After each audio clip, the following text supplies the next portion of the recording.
এই সংবিধান যদি মানেন তাহলে এই সংবিধান ভায়োলেশনের দায়ে তাদের সবারই মৃত্যুদণ্ড হবে, এতে কোনো সন্দেহ নেই। যদি আপনি সংবিধান মানেন, এর কারণ হলো আন্দোলন, ক্ষমতা গ্রহণ যা কিছু কোনোটাই সংবিধান মেনে হয়নি।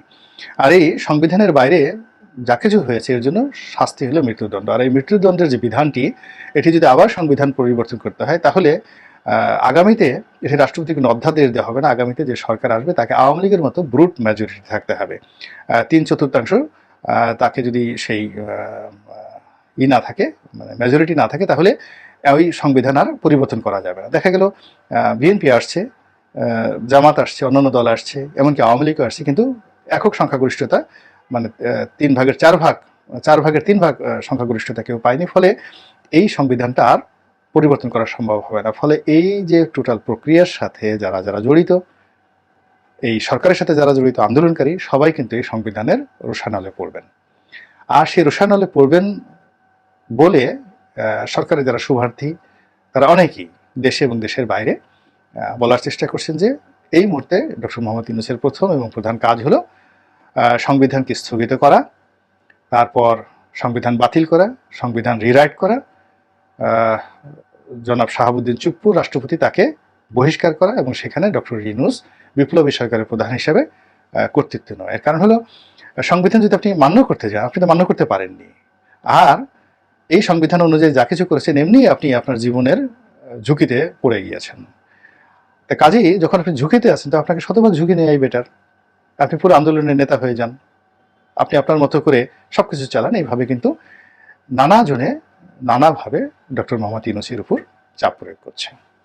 এবং যখন এই চাপগুলো এখানে আসছে, একইভাবে কিন্তু সেই চাপ পুলিশ হেডকোয়ার্টারে যাচ্ছে, সেই চাপ সেনা হেডকোয়ার্টারে যাচ্ছে, বিজিবি হেডকোয়ার্টারে যাচ্ছে, সীমান্তে যাচ্ছে, এবং এগুলো নিয়ে প্রচুর কথাবার্তা হচ্ছে। এবং সবচেয়ে এই চাপগুলো আবার ধুমায়িত হয়ে একেবারে অ্যাটম আকারে এটি বঙ্গভবনে যাচ্ছে। এবং সেখানে জনাব শাহাবুদ্দিন চুপ্পু এই কথাগুলো যখন শুনছেন বা এই জিনিসগুলো পরিণতি যেগুলো তিনি ভোগ করছেন, এগুলো নিয়ে সঙ্গত কারণে তার ঘুম হারাম হয়ে গেছে। এবং এরই মধ্যে আবার তার দ্বৈত নাগরিকত্ব নিয়ে, তারপরে তার রেসিডেন্সি নিয়ে, বিদেশে তার বিনিয়োগ নিয়ে নানা রকম ছবি, কথাবার্তা সামাজিক মাধ্যমে আসছে।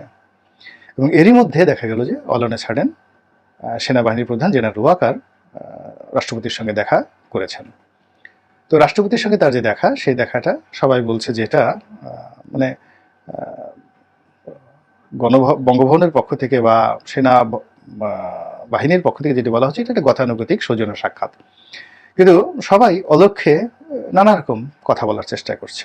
কেউ বলছে চুপ্পু সাহেবকে চলে যেতে হবে, তাকে পদত্যাগের কথা বলা হয়েছে, ইত্যাদি ইত্যাদি নানা রকম কথাবার্তা। কিন্তু আমি এই কোনো দিকে না গিয়ে যেটি দেখলাম সেটি হলো যে ছবিটি এসছে পত্রপত্রিকাতে, সেখানে সেনাপ্রধান জেনারেল ওয়াকার তিনি খুব গম্ভীর হয়ে বিষণ্ণ অবস্থাতে একেবারে অনেকটা মরমর পাথরের মূর্তির মতো তিনি ছবি তুলেছেন ক্যামেরার দিকে তাকিয়ে। অন্যদিকে মিস্টার চুপ্পু যে রাষ্ট্রপতি, তিনি অনেকটা 30 ডিগ্রি অ্যাঙ্গেলে কাত হয়ে বসেছেন এবং তিনি ক্যামেরার দিকে সোজা না তাকিয়ে অ্যাঙ্গেলের দিকে তাকিয়ে নন ফর্মাল ওয়েতে একটি মুস্কি হাসি দেওয়ার চেষ্টা করেছেন। এই হাসিটি বিষণ্ণতা নয়, এই হাসি খুবই ইঙ্গিতপূর্ণ, মোনালিসার হাসির মতো, খুবই ইঙ্গিতপূর্ণ হাসি। এবং সেই হাসির কারণে আমার কাছে মনে হলো যে আসলে আমাদের যে মহামান্য রাষ্ট্রপতি জনাব শাহাবুদ্দিন, তিনি কি চিন্তা করছেন, তিনি কি ভাবছেন। এর কারণ হলো এখনো পর্যন্ত যদি সংবিধান কে আমরা মানি, তাহলে রাষ্ট্রের সর্বময় কর্তৃত্ব তার হাতে। তিনি এই উপদেষ্টা পরিষদ ভেঙে দিতে পারেন, তিনি জরুরি অবস্থা জারি করতে পারেন, তিনি মার্শাল ল দিতে পারেন, তিনি সেনাপ্রধানকে বরখাস্ত করতে পারেন, কি না করতে পারেন, সব ক্ষমতা তার মধ্যে। তো সেক্ষেত্রে যেটি তার সেই হাসিটি, এই হাসিটির মর্ম উদ্ধার করা ডক্টর মোহাম্মদ ইউনূসের জন্য ফরজে আইন। তার এই হাসিটির মর্ম উদ্ধার করা সেনাপ্রধানের জন্য কিন্তু অত্যন্ত গুরুত্বপূর্ণ। এর কারণ হলো যে জনাব চুপ্পুকে আপনি যত চুপচাপ মনে করেন, তিনি আসলে তত চুপচাপের মানুষ নন। তিনি জেলখাটা মানুষ, সাহসী মানুষ, রাজনীতি করা মানুষ। তিনি বঙ্গবন্ধু হত্যাকাণ্ডের পর বিদ্রোহ করেছিলেন এবং 15ই আগস্টের পরে এই কারণে তিনি জেলে গিয়েছিলেন। তো সেই মানুষটি সেখানে বসে বসে তিনি অন্য আওয়ামী লীগ নেতাদের মতো সারাদিন ডাবের রস খাবেন, ডাবের শরবত খাবেন, ডাবের পানি খাবেন, তারপরে শেষে আইসক্রিম খাবেন, ললিপপ খাবেন। I do not think so. 2 নম্বর হলো যে তিনি একজন ডিস্ট্রিক্ট জাজ ছিলেন। তো ডিস্ট্রিক্ট জাজ থাকা কিন্তু নীরব থাকার, যারা নীরব থাকতে পারেন, কথা না বলে, কম কথা বলে থাকতে পারেন, তাদের মধ্যে ডিস্ট্রিক্ট জাজ যারা ছিলেন তারা কিন্তু এই জিনিসটা বাই বর্ন তারা পেয়েছেন, এবং এটা প্র্যাকটিস নীরব থাকার। তো তিনি এই রাষ্ট্রপতি হওয়ার পরে খুব কম কথা বলেছেন, এবং একবারই শুধুমাত্র পাবনাতে গিয়ে একটু বেশি কথা বলেছেন। এছাড়া পুরো সময়টিতে তিনি নীরব থেকেছেন। এই তার এই নীরব থাকা। 3 নম্বর হলো যে তিনি দুর্নীতি দমন কমিশনার তদন্ত ছিলেন, সবচেয়ে চেয়ারম্যানের চেয়ে গুরুত্বপূর্ণ পদ এটি।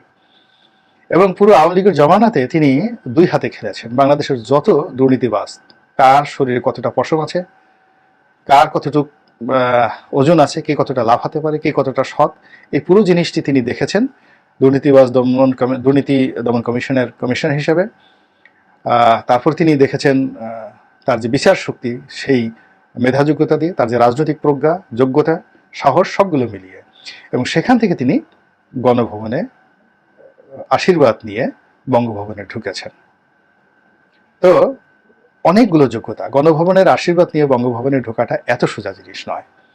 তো তাকে যদি কেউ খুব একেবারে খালি চুপ্পু বলে তুচ্ছ-তাচ্ছিল্য করে, I do not think so তিনি সেই তুচ্ছ-তাচ্ছিল্যের পর্যায়ে নন। নিঃসন্দেহে তিনি সরকারের খুবই গুরুত্বপূর্ণ এলিমেন্ট, রাষ্ট্রের গুরুত্বপূর্ণ এলিমেন্ট, এবং তার এই চুপ থাকা এই মুহূর্তে সরকারের জন্য আমি মনে করি একটা বিশাল মানসিক প্রেশার ডক্টর ইউনূসের জন্য।